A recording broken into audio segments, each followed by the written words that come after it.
Berjumpa kembali sahabat-sahabat pencerita dimanapun Anda berada. Semoga semuanya dalam keadaan sehat.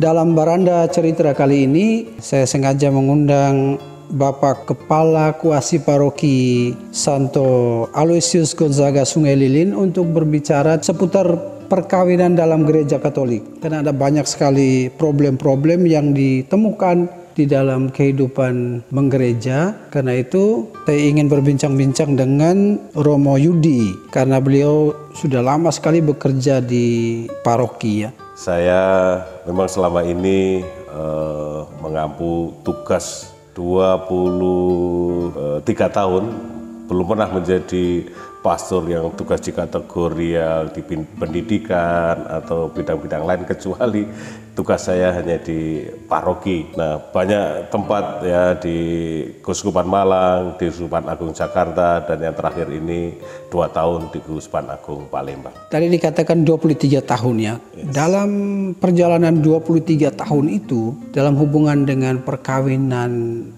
Katolik, kira-kira problem apa yang paling mendominasi itu?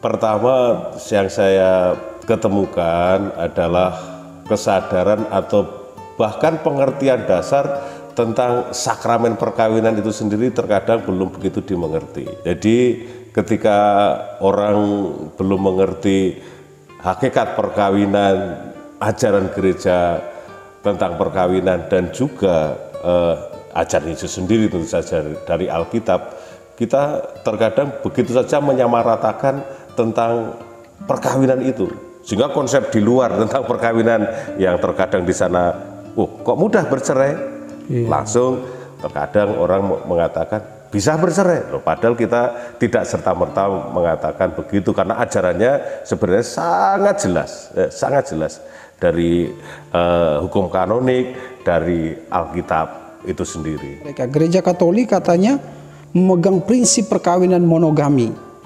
Mengapa demikian?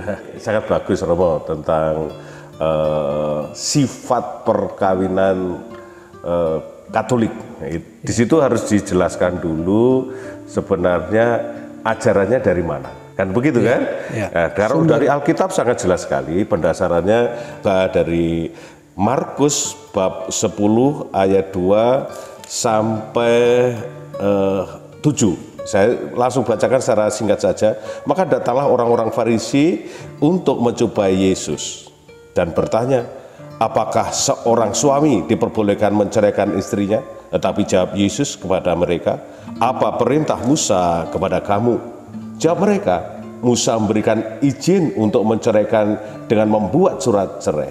Lalu kata Yesus kepada mereka, justru karena ketegaran hatimulah maka Musa menuliskan perintah ini untuk kamu, sebab pada awal dunia Allah menjadikan mereka laki-laki dan perempuan.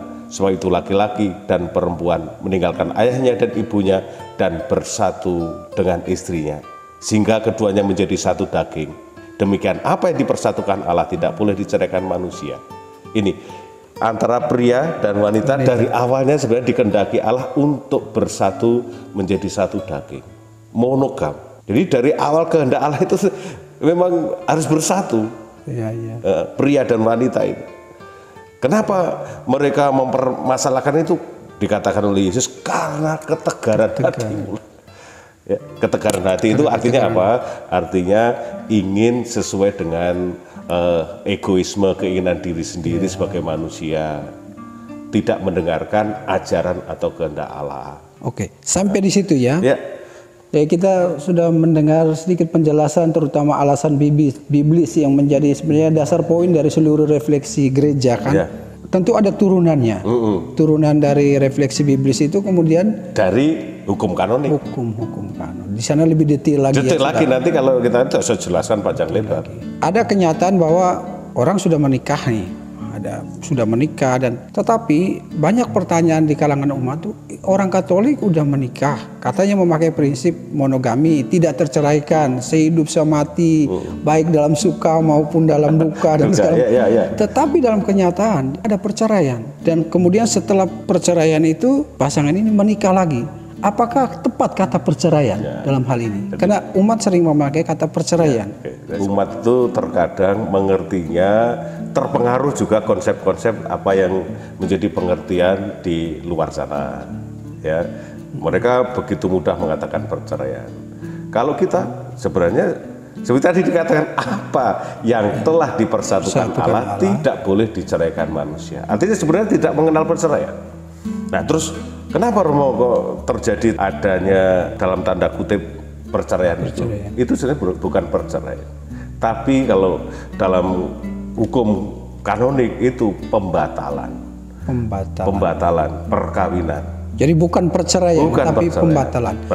Nah, ada syarat-syaratnya. Pertanyaan selanjutnya, mengapa itu dibatalkan? Nah, itu biasanya kan memang yang meminta kan yang sudah cerai secara sipil, ya kan?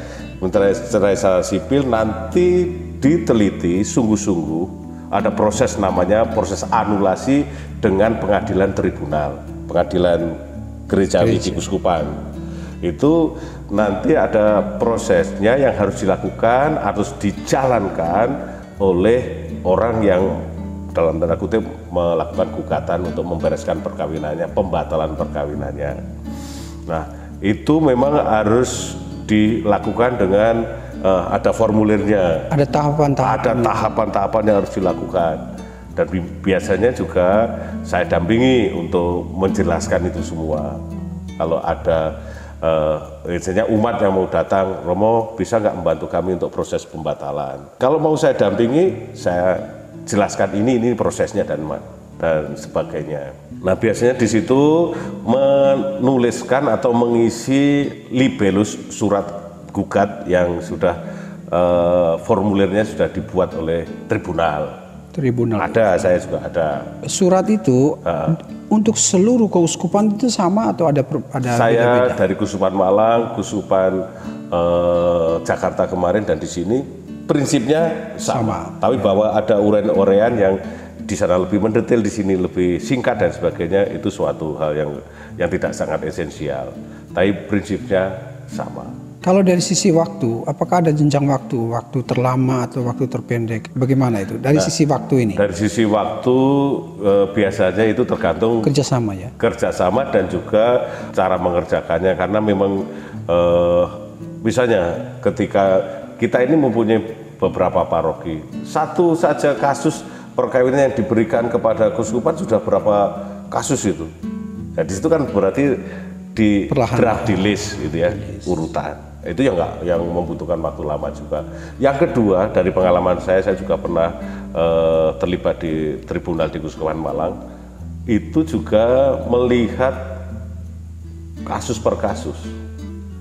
Ya, itu tidak mudah juga karena memang dilihat pintu masuknya, poinnya, bahkan yang namanya kabut istilahnya ke bahasa tribunalnya, bahasa kanonisnya itu kabut itu pokok permasalahannya apa? Ya, di situ harus dilihat misalnya ketidaktahuan, penipuan, ketidakmampuan. Ya, ketidakmampuan itu macam-macam kan? Ya. Jadi banyak faktor yang ada di situ dilihat. Jadi faktor-faktor itu yang bisa memungkinkan pembatalan ya. Betul. Misalnya temukan bahwa ini ada unsur penipuan, ada unsur ketidakmampuan. Jadi banyak hal, maka dilihat mana. Bahkan ya, yang pernah saya juga temukan waktu itu merasa tertipu karena dia sebelumnya sudah masuk panti rehabilitasi narkoba. Seperti itu contoh. Hingga orang ini secara klinis kesehatan sebenarnya sudah tidak utuh lagi kesadaran dan kesehatannya, sehingga hal seperti inilah yang bisa menjadi alasan misalnya nanti pembatalan perkawinan, bukan perceraian kan? Pembatalan perkawinan. Pembatalan perkawinan, ya, bukan perceraian. Bukan perceraian. Baik, sahabat-sahabat pencerita dimanapun Anda berada, saya pikir untuk sementara percakapan kita sampai di sini. Nanti kita akan sambung lagi dengan episode yang berikut, tetapi bahwa kita sudah memulai membuka ruang percakapan berhubungan dengan perkawinan dalam gereja Katolik. kita akan masuk dalam percakapan berikut lebih melihat kasus per kasus. Ya. Saya pikir catatan yang paling penting dalam pertemuan pertama ini adalah bahwa dalam gereja Katolik itu tidak ada perceraian, tetapi pembatalan pernikahan atau pembatalan perkawinan atau yang disebut dengan anulasi. Sampai berjumpa kembali. Terima kasih banyak. Terima kasih Romo Jen, sahabat-sahabat sang pencerita dimanapun Anda berada. Terima kasih, Tuhan berkati.